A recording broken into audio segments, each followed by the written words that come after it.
What I am planning to do is to use the privilege I had in the past 2 years in the committee, including that I chair the working group in the United Nations Committee on the Rights of Persons with Disabilities, which is mandated to draft a general comment, likely the very first general comment by the committee on Article 12. It is still a work in progress. Colleagues who are still in the committee are continuing the work we did. What I will tell you about Article 12 and what are the challenges before Ireland and every other country across the globe are my views. These views are informed by what I learned in the committee. Whenever I will tell you something which has the authority of a committee position, I will highlight it. So please do not mix up the two, my opinion, and whenever I will use the authority of the committee, I will mention it. Let me briefly start with reiterating what is Article 12 of the Convention. Legal capacity, first of all, has at least a double role in the Convention. It is a right in and of itself, as it is enshrined in Article 12, but it is also a precondition for the enjoyment of many of the other rights in this Convention. Article 12, the recognition of legal capacity on an equal basis with others, without any disability-based discrimination, is actually the embodiment of the paradigm shift which is there throughout the Convention. Because this is the place in the treaty which really declares that all persons with disabilities are subjects of rights and no longer objects of charity.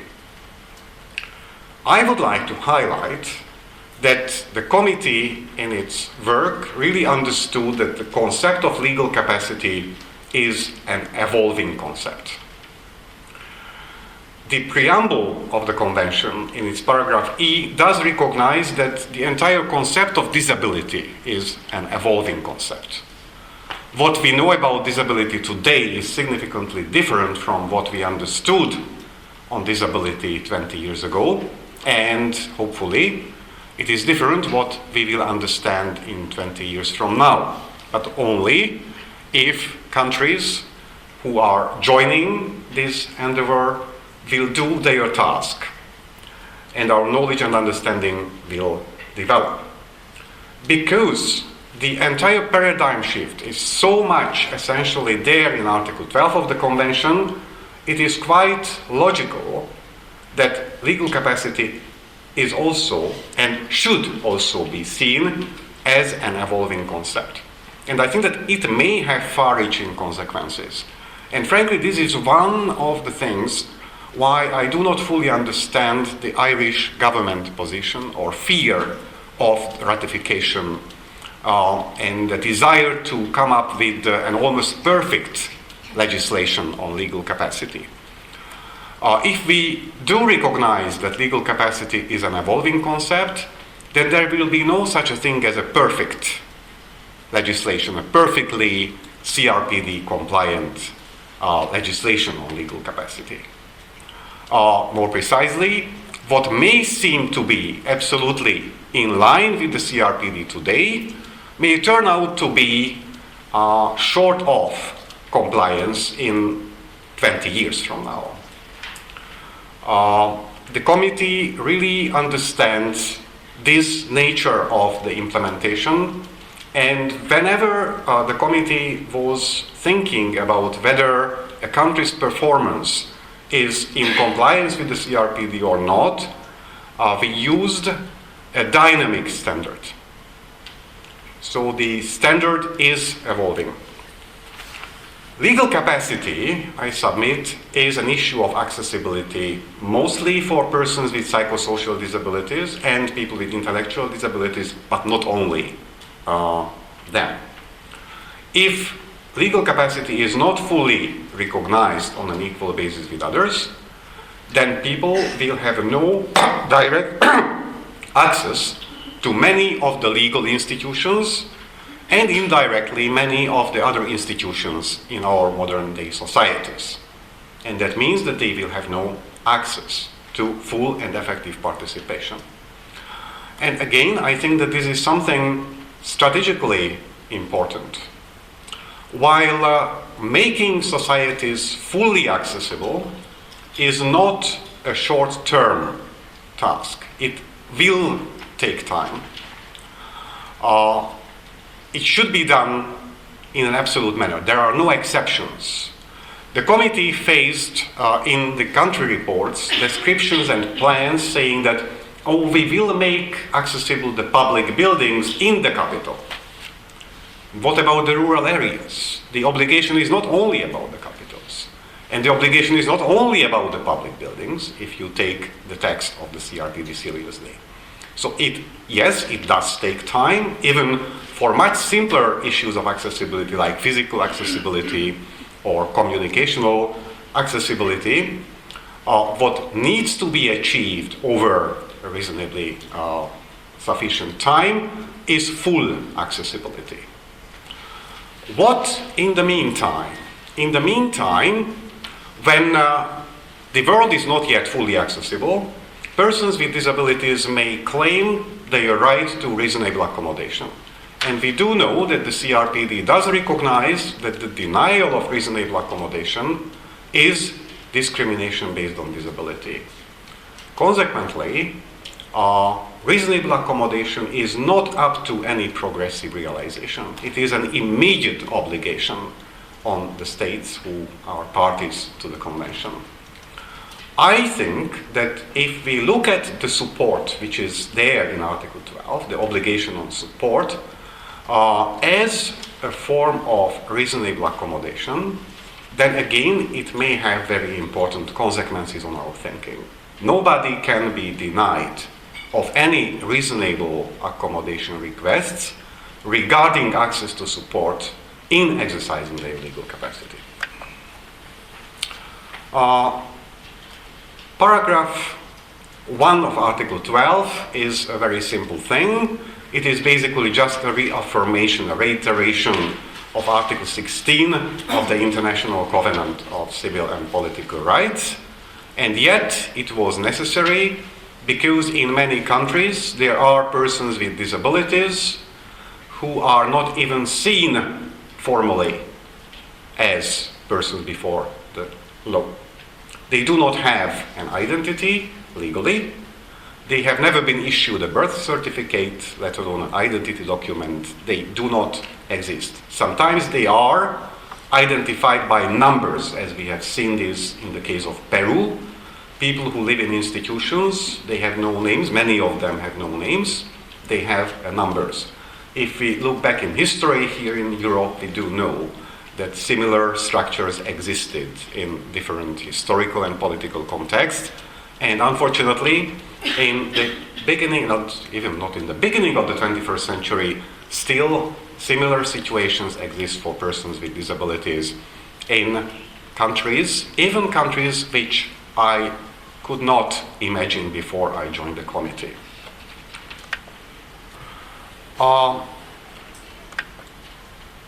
Paragraph 2 of the Article 12 is the piece where the right is there. It says that all persons with disabilities have legal capacity. But it says more than that, because it actually doesn't use the term have, it uses the term enjoy.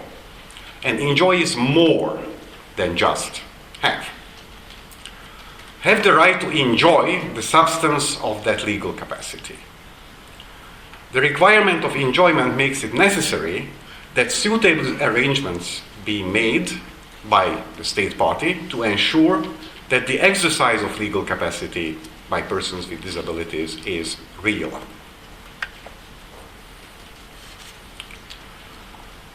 Another important wording in the paragraph 2 is that it declares this enjoyment of legal capacity in all aspects of life. Remember, if someone's legal capacity is not recognized fully on an equal basis with others, then the enjoyment of many of the other rights which are there in the CRPD will not be available for the person. The committee have seen that the denial of legal capacity often results in institutional placement without free and informed consent by the person with disability.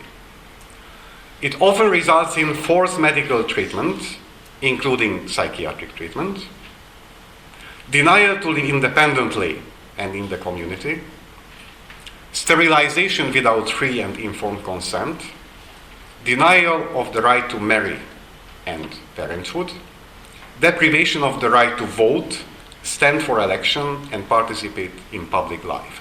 And the list could be continued. Basically, what we see is that if legal capacity is not recognized, then the person will have no access to enjoyment of most of their private and public rights. So they disappear as persons, as living persons, both in public and private life. That is why this condition can be described by the term civil death. So the challenge before Ireland and every other country is to move away from civil death, to give new fresh blood and transfusion to the legal institutions, not to persons with disabilities, to enable persons with disabilities to be legally alive persons. Very often, people, countries, governments, but also experts, psychiatrists, lawyers, say it's a very nice and really humanistic and certainly human rights compliant approach. But we do know that very often when we read a legal text, then it says a norm and there are exceptions. Are you really sure that Article 12 says that all persons with disabilities shall enjoy their legal capacity? And shall it be regarding all their rights? I mean, to exercise all their rights. Certainly, there are mad people who maybe can exercise some of their rights, but certainly not their right to give consent or refuse consent to mental health treatment. Now, it's important to say that any interpretation of Article 12, paragraph 2, which excludes certain persons with disabilities, inter alia based on severity of a disability, the nature of impairment, or difference in functioning and communication. I am using these as examples because these were the situations which the committee expressly met when we reviewed the countries, is in contradiction with Article 1 of the Convention. Article 1 is about the purpose of the Convention. And the committee understands that Article 1, 3, 4, and 5 really belong to what we can call the purpose and object of the Convention. So anything which is in contradiction with this, and certainly if something contradicts to Article 1 of the Convention, is problematic. It is in a breach with the Convention itself, with the very purpose and object of the Convention. The committee, in some of its concluding observations, have expressly said that Article 12 really speaks about all persons with disabilities. For instance, in our concluding observations on China, we said that the task is to give the recognition of all persons' legal capacity and the right to exercise it. The committee, in the reviews they have had so far, identified a number of other rights which are very often denied when the recognition of legal capacity on an equal basis with others is not there. For instance, in the concluding observations on Hungary, it said that respect to the individual's right in her own capacity to give and withdraw informed consent for medical treatment, to access to justice, to vote, to marry, to work, and to choose a place of residence are all integral to Article 12, to the full enjoyment of legal capacity. And obviously the links with other CRPD rights are clearly visible in this list. To China, the committee said that they should adopt measures to ensure that all health care and services provided to persons with disabilities, including all mental health care and services, is based on the free and informed consent of the individual concerned, and that laws permitting involuntary treatment and confinement, including upon the authorization of third-party decision makers, such as family members or guardians, should be repealed. It's very important because in many countries, the old approach, which is based on the incapacity, informed consent is compliant with the idea of a substitute decision maker. When the person is deemed to lack capacity, and what they actually mean is likely mental capacity, but in the old paradigm that is identified with legal capacity, then another person, a next of kin, a family member, a guardian, a doctor, will give a consent which will be seen domestically as informed consent. Now the committee made it clear that this is not informed consent under the Convention on the Rights of Persons with Disabilities. Forced sterilization is another issue which I am not sure, but I think that no country the committee has reviewed so far is really free from this phenomenon. Persons, especially women, who are deprived of their legal capacity can be, and in several of the reviewed countries, they are actually exposed to forced sterilization. Very often, this does not happen with physical force. This happens again with the so-called consent from a third party. In Hungary, the Supreme Court has been one of the major obstacles to the legal capacity reforms.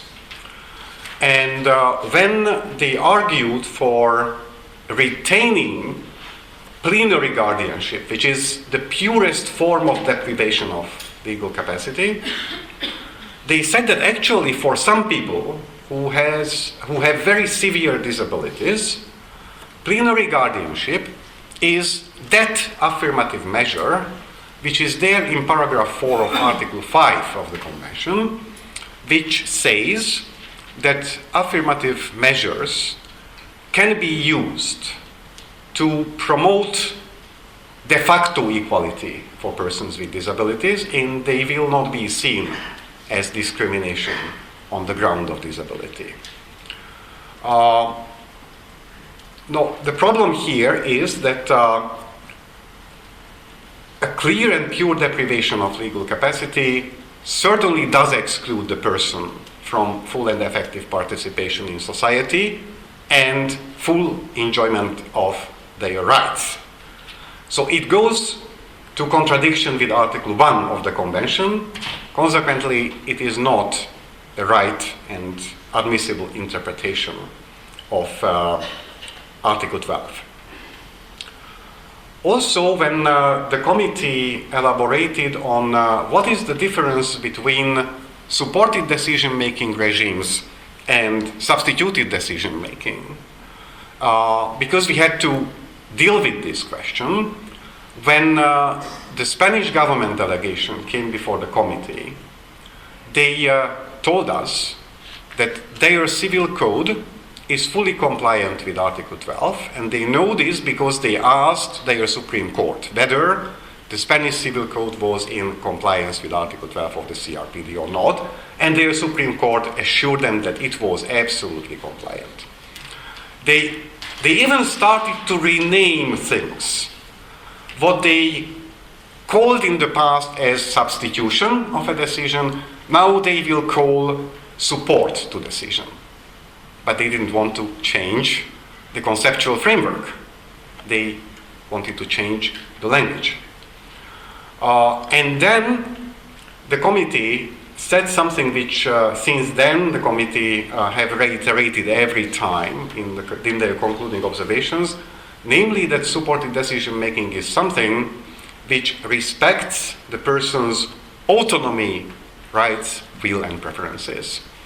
And while claims can be made that in an ideal situation a good guardian is really doing his or her best to respect the person's wills and preferences, the mere idea of having a substitute decision maker appointed to a person is a denial of the person's autonomy. So this certainly cannot respect the person's autonomy. The committee, in the concluding observations, used quite strong language whenever they faced a full deprivation of legal capacity. They urged countries to repeal laws, policies, and practices which permit guardianship and trusteeship for adults, abolish the practice of judicial interdiction, and review the laws allowing for guardianship and trusteeship to ensure their full conformity with Article 12, to take immediate steps to derogate guardianship. These are some of the languages the committee have used so far. Paragraph 3 is about the duty of the state to provide access to support. And now we are coming to this famous supported decision making. It's, I think, important to understand that Article 12 and actually the entire convention never uses the term substituted decision making. Never uses the word supported decision making either. Article 12 speaks about supports which may be necessary by the person with disability to exercise their legal capacity on an equal basis with others, which includes support in the form of supported decision making, but is a much broader category. Basically, any kind of support which may help the person to exercise their legal capacity can be seen as providing access to that sort of support which is there as a mandate in paragraph 3 of Article 12. For instance, if a deaf person can exercise his or her legal capacity if sign language interpreters are available, then the provision of a sign language interpreter as a support is the support which is there. And this is again an evidence-based concern. In several countries, the law allows for the deprivation or at least the limitation of legal capacity not only on the ground of mental incapacity, whatever it means, but also deaf people, blind people, deaf-blind people can be limited in their, or deprived of their legal capacity. The committee said very important things about those enabling measures which can be provided or which should be provided when a country wants to implement their duty to provide access to support. And this may include training in consultation and cooperation with persons with disabilities for all those professionals who have an important role to play in facilitating or creating obstacles to the exercise of legal capacity by persons with disabilities.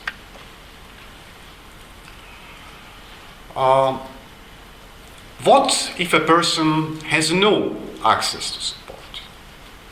For instance, a person has been living in an institution for a prolonged period of time, no trust-based relationships exist for him or her. You cannot create trust overnight.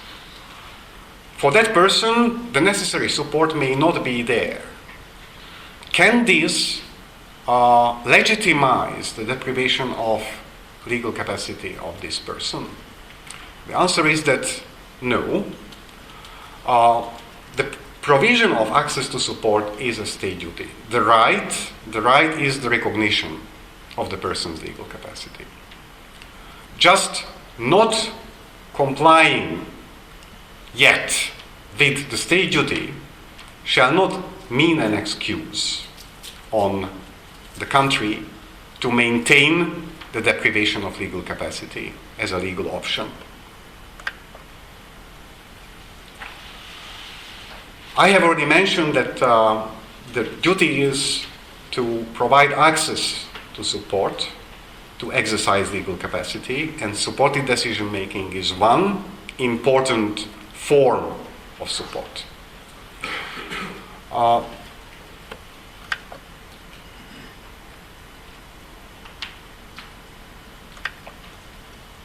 Some of the very important areas where I think further work on thinking, and more importantly than thinking, doing things to provide access to support to exercise legal capacity is like to support persons when they exercise their right to give or refuse consent to a medical treatment.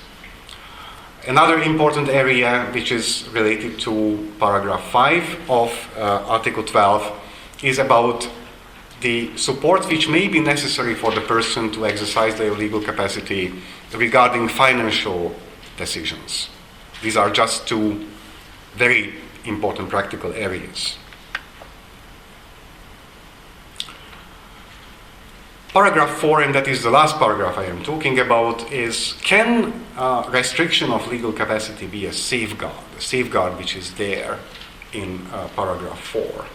The language of paragraph 4 is a little bit disturbing. I think we have to acknowledge it. You can read it either way. If you read only paragraph 4 of Article 12 in an isolated manner and not as part of the whole article and part of the whole convention, then if you want to, you can argue that actually the convention allows for the maintenance of substituted decision making. And they can argue that why on earth should the support be as short as absolutely necessary? It makes no sense. It makes sense if you substitute the decision for a person. Now, I think that it's really important to read the whole article and the whole convention. And the restriction of legal capacity is not a safeguard to exercise legal capacity. It is a different thing. Now comes the question whether there can be situations where substituted decisions or facilitated decisions, which are not really supported decisions, shall survive even in the light of the CRPD, even when fully implementing the CRPD. And I think that yes. I think that there may be, and there are situations when an urgent decision must be made, and it is simply impossible to know what the person's wills and preferences are. The person is simply unable to exercise his or her autonomy, and not making a decision will have irrevocable consequences. These real emergency situations happen in real life.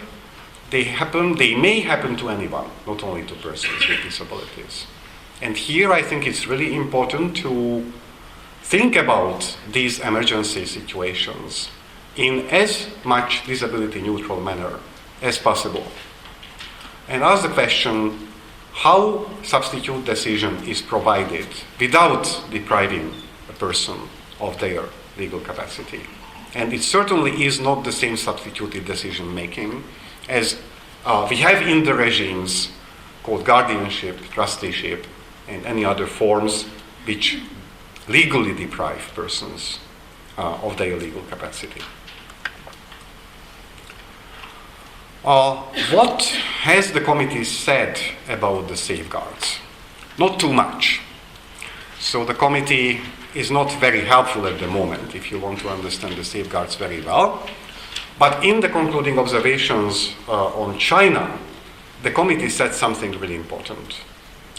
The committee said that a blueprint must be developed and adopted about supported decision making, how to provide it, and also about feedback mechanisms which provide an opportunity for the person with disability to give a feedback about whether the support which was given to the person was something which enabled the person to exercise their legal capacity. And I think that while in terms of practice this is not too helpful, not overly helpful, the important element is the philosophy behind it. The safeguard, again, should be really focused on the person with disability. It should be operated by the person with disability. It is not something which should be imposed on the person with disability at any cost. And this is where I conclude my presentation. Thank you for your attention. And later today, we will have an opportunity to enter into a dialogue. Thank you.